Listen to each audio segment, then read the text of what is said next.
How did Katie Holmes leave Tom Cruise and Scientology? There are stories in Hollywood that the public thinks they know. The whirlwind romance, the fairy tale wedding, the sudden and shocking split. But knowing the surface of a story and knowing its truth are two entirely different things. For nearly 2 decades, Katie Holmes remained one of the most talked about women in entertainment, yet paradoxically one of the most silent.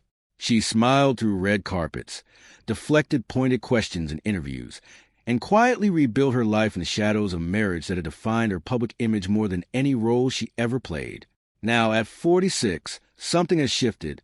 The woman who once seemed to disappear inside one of Hollywood's most powerful and secret relationships has begun, carefully and deliberately, to speak. And what she is revealing about Tom Cruise, about Scientology, and about the years she spent navigating both is more startling than even the most persistent tabloid rumors ever suggested. To understand what Katie Holmes walked into, you first have to understand who she was before Tom Cruise. Born on December 18, 1978, in Toledo, Ohio, Catherine Noel Holmes was the youngest of 5 children raised in a Catholic household by her father, an attorney, and her mother, a homemaker. She was by every account a focused and grounded young woman. She discovered a love for performance early, participating in school plays and local theater before signing with a talent agency, following a modeling competition in New York at age 17. Her basement-recorded audition tape for Dawson's Creek, sent in because she could not leave town during a school play, became the stuff of television legend. Producers watched it and immediately knew she was Joey Potter. The show premiered in January 1998, and Holmes appeared in all 128 episodes, becoming one of the most recognized faces of her generation. She earned Teen Choice nominations, Grace magazine covers, and transitioned into film with quiet confidence. She was disciplined, private, and deeply connected to her family. Those who knew her from that period describe a young woman who was ambitious but grounded, someone who knew exactly who she was. That clarity, friends would later suggest, was precisely what made what followed so difficult to watch. When Katie Holmes and Tom Cruise were first photographed together in April 2005, the reaction was immediate and electric. Cruise was 42 and one of the most powerful men in the entertainment industry. Holmes was 26, fresh out of a broken engagement to actor Chris Klein, and stepping into a relationship that would consume the next 7 years of her life.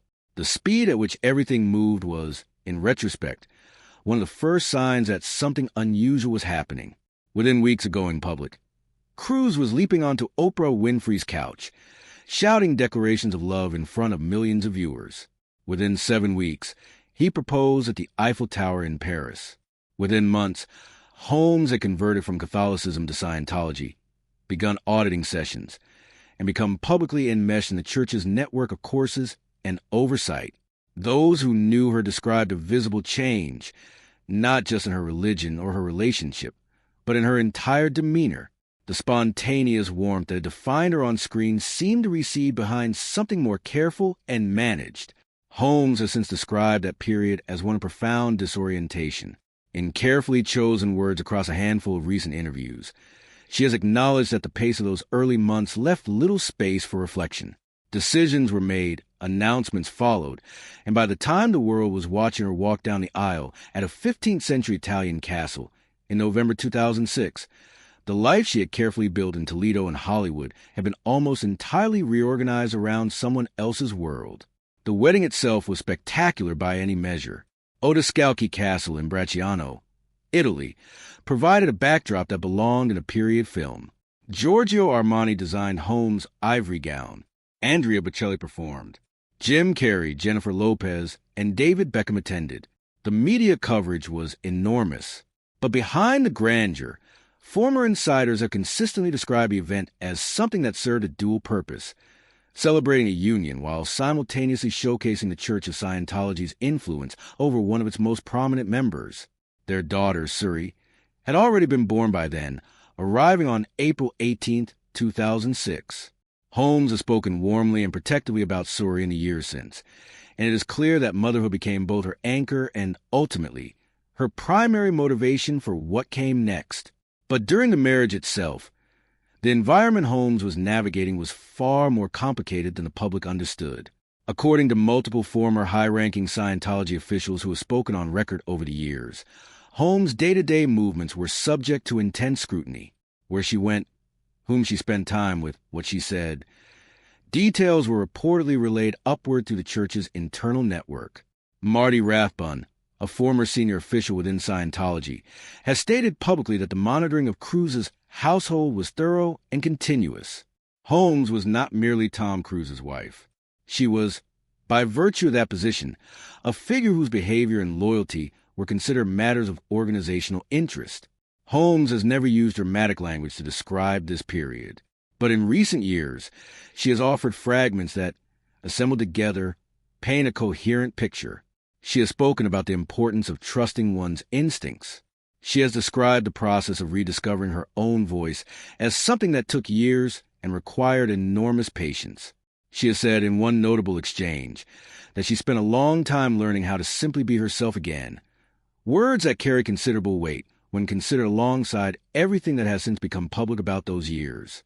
To fully appreciate what Holmes was contending with, it is necessary to understand something about how Scientology operates at its highest levels. The Church, founded by science fiction writer L. Ron Hubbard in the early 1950s, presents itself publicly as a path to self-improvement and spiritual clarity. Its system of auditing sessions and progressive levels, known as operating thetan levels, is designed to move members toward what the Church calls higher states of awareness. But former members who have left and spoken publicly describe a parallel reality inside the organization, one defined by strict behavioral codes, extensive monitoring of members' personal lives, and a culture that strongly discourages questioning leadership or leaving.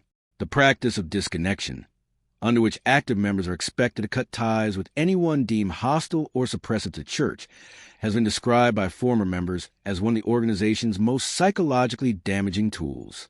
Families have been separated, friendships severed, careers quietly managed. For someone married to Tom Cruise, arguably Scientology's most visible and most valued celebrity member, the expectations were even more pronounced. Cruise's relationship with church leader David Miscavige was, by all accounts, extraordinarily close. Former insiders have described the two men as genuine friends who played tennis together, traveled together, and maintained a bond that blurred the lines between personal loyalty and organizational obligation. That friendship meant that Cruise's household was, in a very real sense, connected directly to the top of Scientology's power structure. Holmes entered that structure as a convert, a young mother, and a spouse. She did not arrive with decades of indoctrination behind her, and gradually, it appears, she began to see the machinery around her with increasing clarity. What Holmes did next has been described by legal experts, former Scientology insiders, and Hollywood observers alike as one of the most strategically sophisticated private operations in recent celebrity history. She did not leave impulsively. She did not announce her intentions. She planned, quietly and methodically, over a period of time that likely stretched across months. While traveling abroad in mid-2012, Holmes began using multiple disposable phones, rotating them regularly to avoid any possibility of her communications being monitored. She reached out to attorneys across different jurisdictions and began mapping out a legal strategy. She had spoken, according to people familiar with the situation, with Nicole Kidman, Cruise's previous wife, who understood firsthand the complications of separating from Cruise within the shadow of the church. Kidman had lost regular contact with her own adopted children following her divorce, and her counsel to Holmes was reportedly measured and practical. Move carefully, protect Suri, and anticipate resistance. Holmes also took deliberate steps to insulate her professional life. A family member of Cruise's who had been working within Holmes' fashion business was abruptly removed from that role, a move that surprised colleagues but served a clear purpose. By cutting that connection, Holmes eliminated a direct channel through which her plans and communications might have been observed or reported. When she filed for divorce on June 28, 2012, she did so in New York rather than California. The choice was not accidental. New York's family court system offered both greater privacy, allowing her to file under a protected case name, and more favorable framework for pursuing sole custody of Suri. The proceedings moved with remarkable speed. Within 11 days, all major terms had been settled. Child support was established at $400,000 annually. A trust fund was structured for Suri's future. Holmes did not pursue spousal support. She wanted her daughter, her freedom, and her life back. She got all three. For years after the divorce, Holmes said almost nothing publicly about the specifics of her marriage or her experience with Scientology. This silence was, in many ways, as strategic as everything that had preceded it. She was rebuilding. She was protecting Suri. She was, by her own suggestion in more recent conversations, processing an experience that had fundamentally altered the course of her adult life. She returned to the stage, something she had loved long before Tom Cruise entered her life. She took on film and television projects on her own terms. She focused on her daughter with an intensity that those around her described as both fierce and tender. Slowly, the version of Katie Holmes that the public had known before 2005 began to reemerge, sharper, perhaps, and certainly more guarded, but recognizable. Now, at 46, Holmes appears to have reached a point where silence no longer serves her. In a series of recent interviews and public statements, she has spoken with increasing candor about her past. She has described the marriage as a period during which she lost access to parts of herself that she has spent years recovering. She has spoken about the courage it takes to trust your own perceptions when the environment around you is designed to reframe them. She has acknowledged the role that her daughter played in giving her the clarity and the resolve to act when she did. She has not made a sweeping public accusation. That has never been her style. But the cumulative weight of what she has said, paired with everything that former Scientology insiders, legal records, and deposition transcripts have confirmed over the years, tells a story that is now difficult to misread. It is worth noting that Holmes' account does not exist in a vacuum. In 2013, Tom Cruise himself gave a deposition in connection with a defamation lawsuit in which he was directly asked whether Holmes had left their marriage in part to protect Suri from the Church of Scientology.